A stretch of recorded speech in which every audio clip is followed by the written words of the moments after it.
광고에서 제가 말씀드린 대로 오늘부터 10월달 또 11월달 우리 추수감사전 주일 전까지요, 우리가 공동체 리뉴, 공동체 갱신, 공동체 개혁, 리뉴라는 주제를 가지고 공동체와 이 교회에 대해서 좀 집중해서 말씀을 준비하고 이제 좀 나누려고 합니다.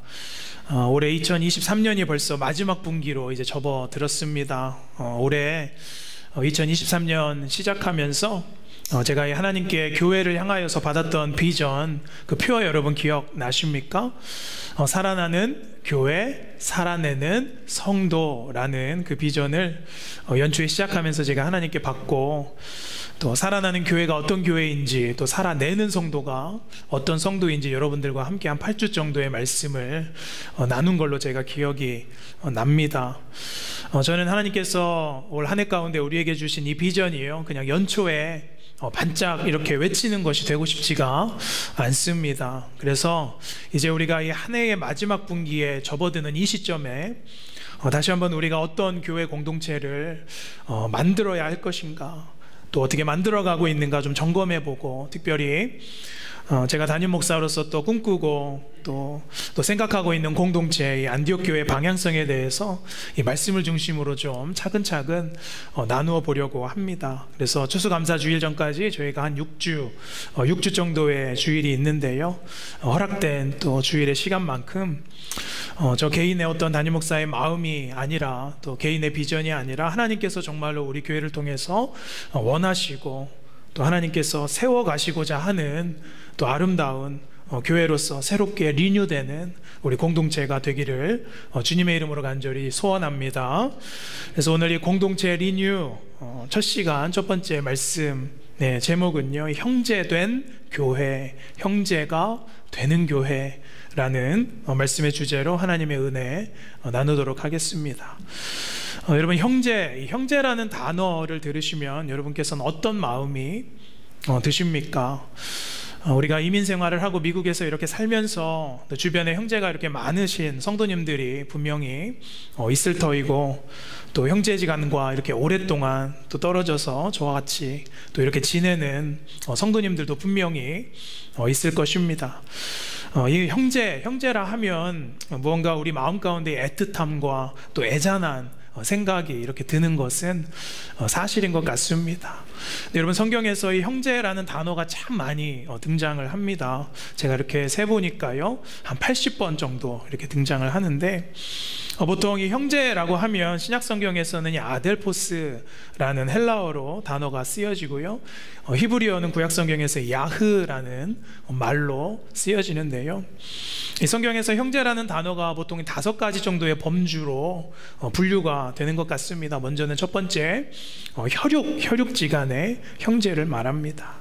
두 번째는요, 친척지간의 형제를 말하고요, 또 세 번째는 신자, 우리가 함께 믿는 자들, 같은 믿음을 가진 자들의 신자로서의 형제를 나타내기도 합니다. 그리고 네 번째로는 나라 안의 개념, 같은 나라, 같은 동족, 같은 동포의 개념을 형제라고 또 봅니다. 그리고 마지막 5번째는 우리의 이웃까지 이 형제의 개념으로 성경에서는 말하고 있습니다. 그래서 여러분, 성경에서 이 형제라고 함은 그냥 단순히 혈육의 개념만은 아닙니다. 함께 믿는 자이고 또 이웃된 자까지를 포함하는 포괄적인 큰 개념을 이 형제라고 성경에서는 말하는 것이죠. 여러분, 그래서 우리가 이렇게 공동체로 하나로 묶여 있다는 것은요, 결코 우연히 만난 것은 아닌 것이죠. 우리는 그냥 단순한 모임이 아니라 이 5가지의 모든 개념을 함께 포함하고 있는 형제가 되는 줄로 믿습니다. 그래서 여러분께서 원하든 원치 않으시든 이 옆에 사람과 옆에 지체와 우리는 형제로 하나로 이렇게 묶여진 것이다 라는 것이죠. 히브리서 2장 11절 12절 말씀 우리 다 함께 같이 읽겠습니다. 시작. 거룩하게 하시는 자와 다 하나에서 난 자라. 그러므로 형제라 부르시기를 부끄러워하지 아니하시고 이르시되 내가 주의 이름을 내 형제들에게 선포하고 내가 주를 교회 중에서 찬송하리라 하셨으며. 아멘. 오늘 우리가 읽은 이 히브리서 2장 11절 12절 말씀에 의거하면 우리는 거룩함으로 주 안에서 함께 태어났다라는 거예요. 그래서 우리가 하나의 형제로 부르심을 받았고 그 형제가 교회 안에서 이렇게 모이게 된다는 것입니다. 그래서 이외에도 수많은 성경의 구절이 우리가 주 안에서 형제다라는 것을 말씀하고 있습니다. 비록 옆 사람이 나랑 피 한 방울 안 섞였어도 우리는 주 안에서 한 믿음과 한 마음을 품고 있다면 우리는 예수 그리스도의 피를 나눈 형제가 되는 줄로 믿습니다. 할렐루야. 우리 옆 사람과 함께 다시 한번 인사합시다. 우리가 남이가 우리 함께 다시 한번 인사합시다. 당신은 나의 형제입니다. 우리 한 번 더 인사합시다. 당신은 나의 형제입니다. 여러분께서 별로 받아들이고 싶지 않아도요, 하나님께서 묶으신 것이다 라는 것을 기억하시면 좋겠습니다. 오늘 본문 말씀 시편 133편 돌아가 보시면 우리가 다 알고 있는 것처럼 이 시편의 저자를 우리는 다윗으로 봅니다. 그래서 이 시를 읽어보면요, 지금 말씀 가운데 다윗은 흥분되고 격양되어서 이렇게 찬양을 하고 있는 장면이지요. 노래를 부르고 있어요. 뭐라고 이렇게 노래를 부르냐면 1절 다시 한번 돌아가 볼까요? 1절 보시면 우리 함께 다시 한번 읽겠습니다. 시작. 보라, 형제가 연합하여 동거함이 어찌 그리 선하고 아름다운고. 다윗이 이렇게 찬양을 하면서 마음이 들떠 있는 것을 우리가 발견하게 돼요. 그럼 다윗이 지금 어떤 상황이길래 이렇게 좀 흥분되고 격양되어서 이 찬양을 만들고 또 부르고 있는 것일까? 여러분, 성경책을 가지신 분들은 이렇게 보이시겠지만 시편 120편부터 134편까지는요 표제가 붙어 있는데 뭐라고 붙어 있냐면 성전에 올라가는 노래라고 이렇게 주제어가 되어 있습니다. 오늘 이 시편 133편도요 다윗이 성전에 올라가면서 하나님을 찬송하는 노래로 지은 시이지요. 이 찬양을 만든 이유가 있다는 것입니다. 여러분, 이스라엘이 오랫동안 이 블레셋에게 하나님의 궤 법궤를 이제 빼앗겼었지요. 그 법궤가 이제 다시 한번 되찾게 되어져서 예루살렘 성전에 돌아오는 것을 지금 보면서 다윗이 기뻐하면서 이 시를 지었다는 것이지요. 여러분, 이스라엘 백성들에게 언약궤와 법궤는 무엇이었습니까? 이스라엘 가운데 하나님께서 함께 하신다는 그 상징, 하나님의 언약이었다는 것이죠. 그러니까 하나님의 임재의 상징이었고 그들은 나의 백성이다라는 표시였었습니다. 그런데 그 중요한 이 언약궤 법궤를요 70년이라는 시간 동안 그들이 빼앗겼었다는 거예요. 그러니까 이 법궤를 빼앗겼다는 것은 이스라엘 백성들이 나라를 빼앗겼다는 것과 또 똑같은 것입니다. 그래서 비극적인 일이었지요. 그러나 다윗이 그 언약궤를 이제 되찾았습니다. 그러니까 얼마나 기쁘겠어요. 그렇게 이제 성전으로 다 함께 법궤를 옮기면서 그 장면을 보면서 다윗이 지금 말하고 찬송하고 있는 것이지. 그 다윗의 입에서 나오는 고백이 어떤 고백이냐면 이것을 보아라, 형제가 함께 연합해서 동거함이 어찌 이렇게 선하고 아름답지 않느냐라고 말하고 있는 것이지. 그러니까 이 말은 어떤 뜻이냐면요, 봐라, 형제된 우리가 함께 연합하고 동거하여서 이 법궤를 드디어 옮겨온 것이다, 옮기고 있는 것이다, 이것보다 더 아름답고 선한 일이 어디 있겠느냐라고 말씀하고 있는 것이고 감탄하고 기뻐하고 있는 것입니다. 사랑하는 여러분, 제가 설교 초반에 우리는 주 안에서 정말로 하나의 형제가 되었다, 한 형제가 되었다라고 말씀드렸지요. 물론 우리는 피가 한 방울도 섞이지 않은 남일 수가 있습니다. 그러나 우리에게는 이 형제가 될 수밖에 없는 많은 구심점들이 있다는 것이지. 오늘 이스라엘 백성들의 이 형제됨의 구심점은 무엇이었습니까? 바로 이 법궤, 언약궤, 하나님의 언약이었다라는 것이죠. 그 성전에서 법궤를 옮기면서 그들이 하나님의 백성임을 다시 한번 확인하고 하나님의 임재를 경험했다는 것이지. 여러분, 우리도 마찬가지입니다. 우리가 형제되는 그 구심점은요, 첫 번째로 우리는 같은 구원을 가진 자들이기 때문인 것이지.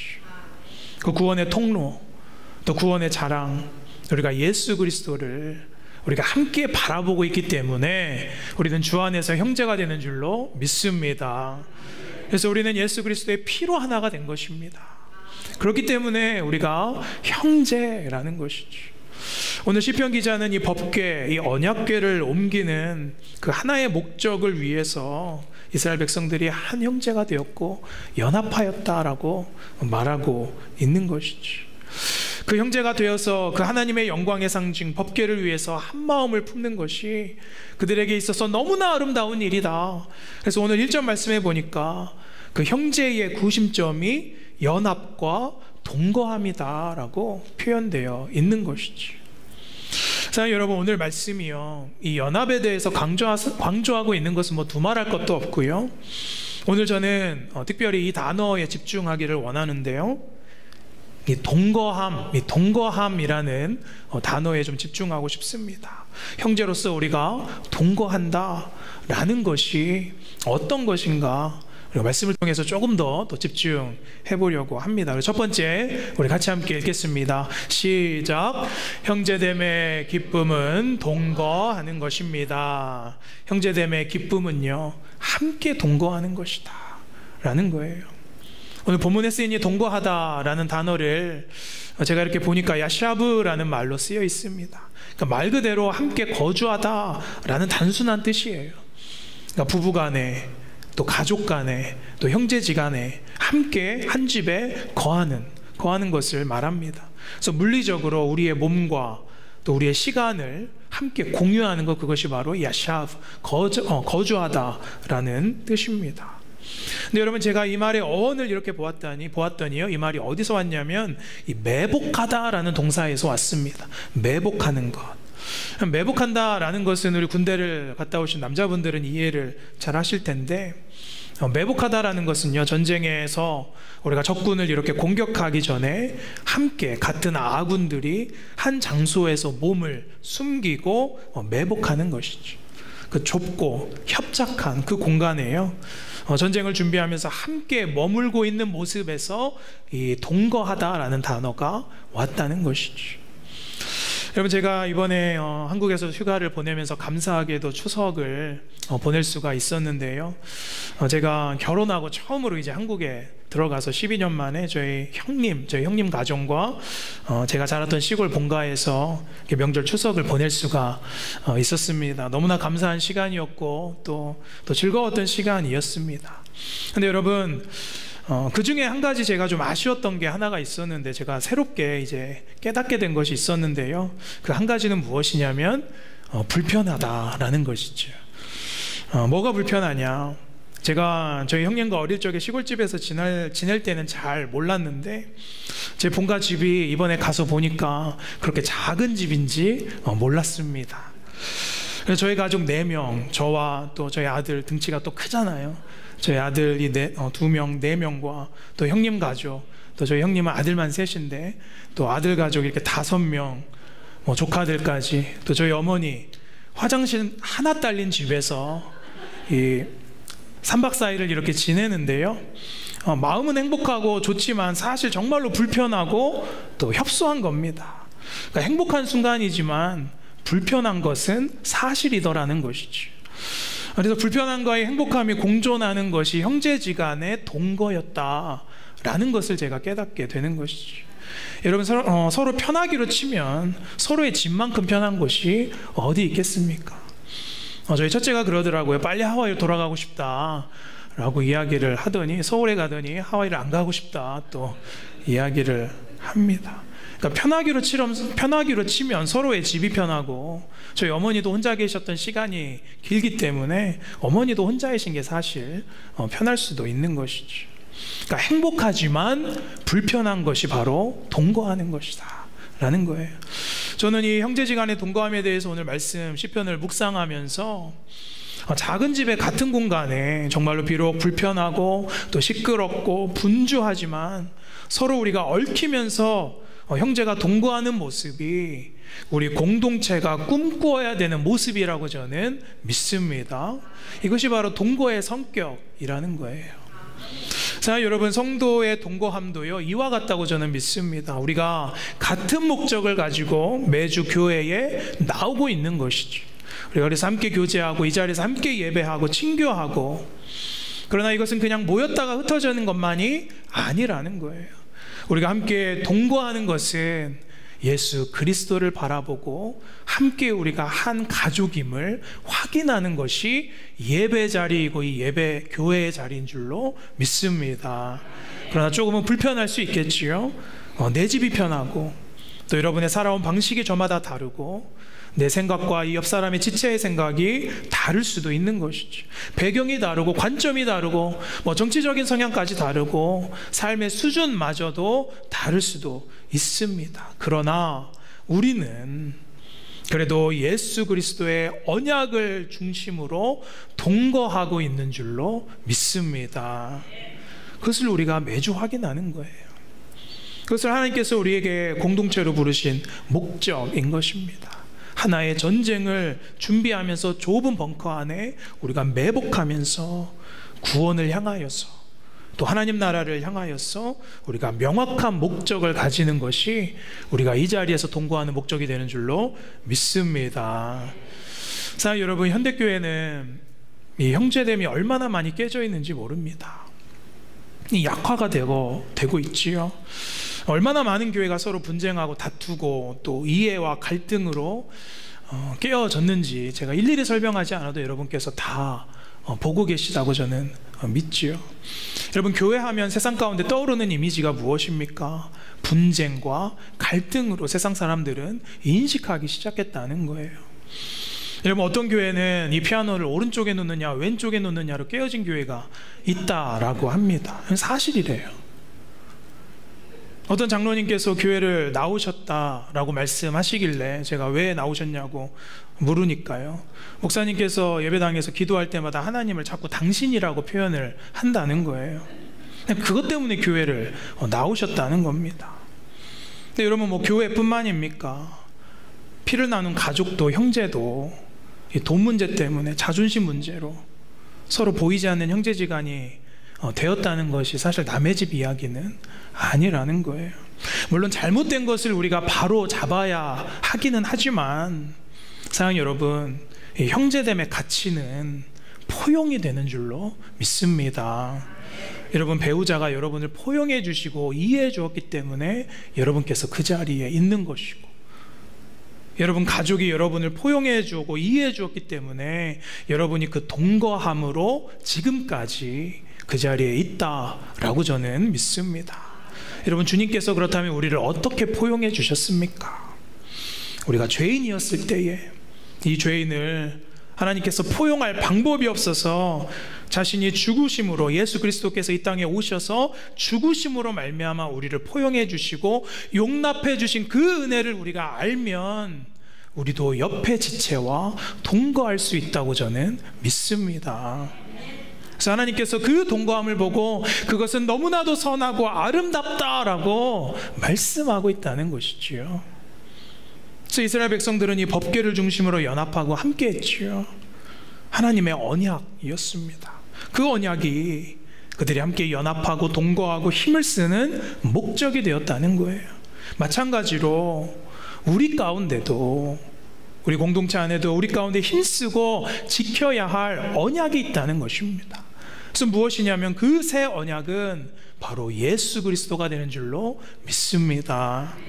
사랑하는 여러분, 교회는요, 이 공동체는 나의 이익을 추구하기 위해서 오는 곳이 아닙니다.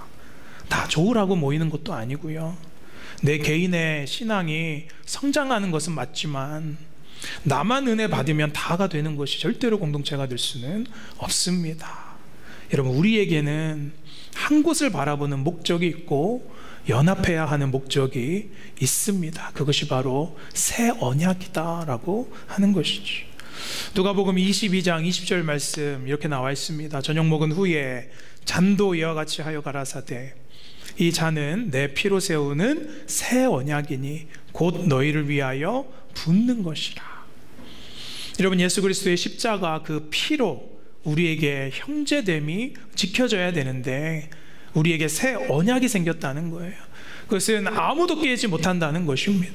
왜냐하면 이 언약이 어디에 기록되었는가? 이 예언의 말씀이 예레미야 31장 우리 33절 말씀에 되어 있죠. 우리 같이 읽겠습니다. 전반전부터 읽겠습니다. 시작.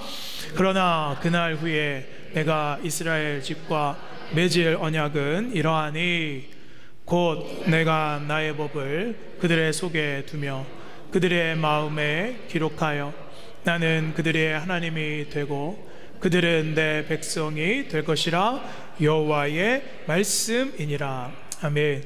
하나님께서 이제 우리에게 새 언약을 주시겠다고 예언하셨는데 그 언약이 어디에 기록되어? 우리의 마음에 기록되었다 라고 말씀하시지요.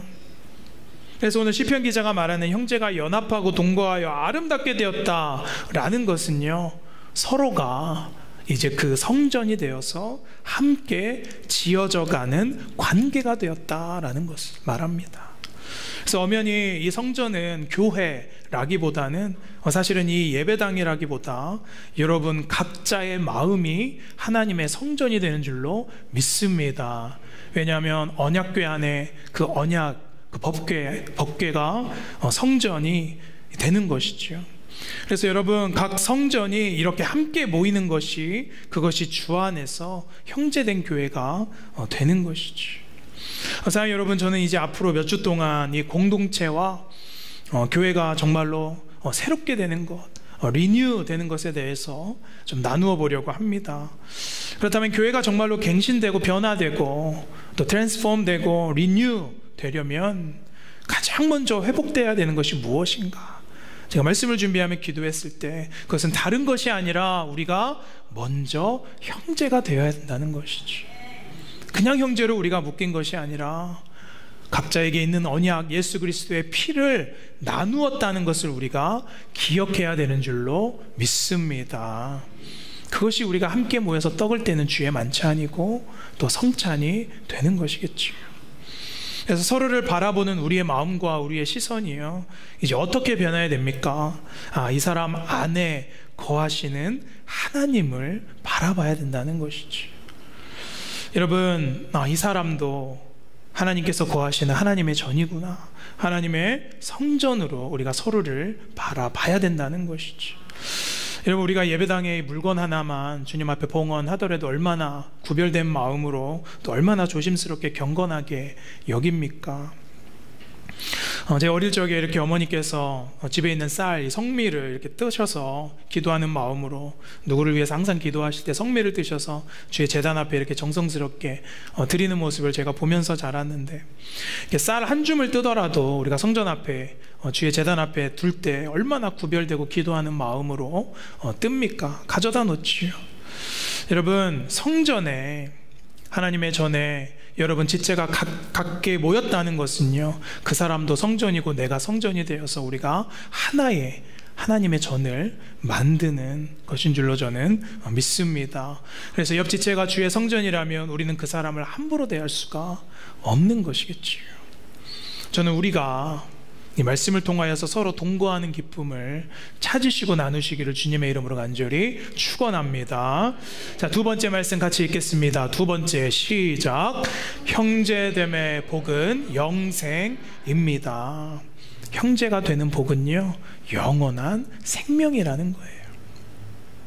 오늘 말씀에서 시편 기자는 2절 말씀 같이 보시면, 머리에 있는 이 보배로운 기름이 수염 곧 아론의 수염에 흘러서 그의 옷깃까지 내린 것 같다라고 기록합니다. 그러니까 보배로운 기름이 지금 흐르고 있는데 어디에 흘러요? 아론의 수염에서부터. 또 여러분, 이 아론은 누구였습니까? 제사장이었지요. 그리고 그 기름이 어디까지 흘러요? 옷깃 끝까지 흘러내린다는 거예요. 여러분, 이것은 제사장이 임직받을 때 그 기름 부음을 받던 장면을 다윗이 묘사한 것이지요. 기름 부음을 받는다는 것은 정말로 거룩하게 구별된다는 것이지요. 이 기름이 그런데 조금 부어지는 것이 아니라 수염에서부터 옷 끝자락까지 밑에까지 다 쭉 흘러 내렸다는 거예요. 충분하게 완전하게 그 부어지었다는 것입니다. 3절에 보니까 이것은 마치 헐몬의 이슬이 시온의 산들에 내린 것 같고, 거기서 여호와께서 복을 명령하셨으니 어떤 복이다? 영생이로다. 여러분, 헐몬의 이슬은요 무엇이냐면 그 레바논의 높은 산, 가장 높은 꼭대기에 내리는 이슬을 말합니다. 그러니까 어마어마한 양의 이슬이지요. 말씀에 이 헐몬의 이슬이 어디에 내린 것 같아요? 시온산에 내린 것 같다. 이 시온산은 우리가 알고 있는 것처럼 예루살렘 성전을 의미합니다. 그래서 예루살렘 성전에 성도들이 모여서 예배하고 찬양하고 함께 연합하고 동거하는 것이 여호와께서 주시는 복인데, 그 복은 3절 끝에 뭐라고 말합니까? 영원한 생명이다 라고 말하고 있는 거예요. 사랑하는 여러분, 이것이 얼마나 놀라운 복인 줄 우리가 깨닫기를 간절히 소원합니다. 우리가 정말로 연합하고 동거하는 이 형제됨이요, 그냥 그저 그런 복이 아니라 머리부터 발끝까지 흘러넘치는 그 기름 부으심의 충만한 복, 부족하지 않은 복, 이슬로 채워지는 그 영원한 생명의 복이라고 말씀하고 있는 줄로 믿습니다. 이 복은 누가 취할 수 있습니까? 연합하고 동거하는 자, 형제됨으로부터 주어진다는 거예요. 그렇기 때문에 우리에게 있어서 이 충만한 복은 다른 어떤 것이 아니라 우리 안에 형제됨을 지키는 것인 줄로 믿습니다. 연합하고 동거하는 것이 공동체에 주어진 영생의 복이라는 것이죠.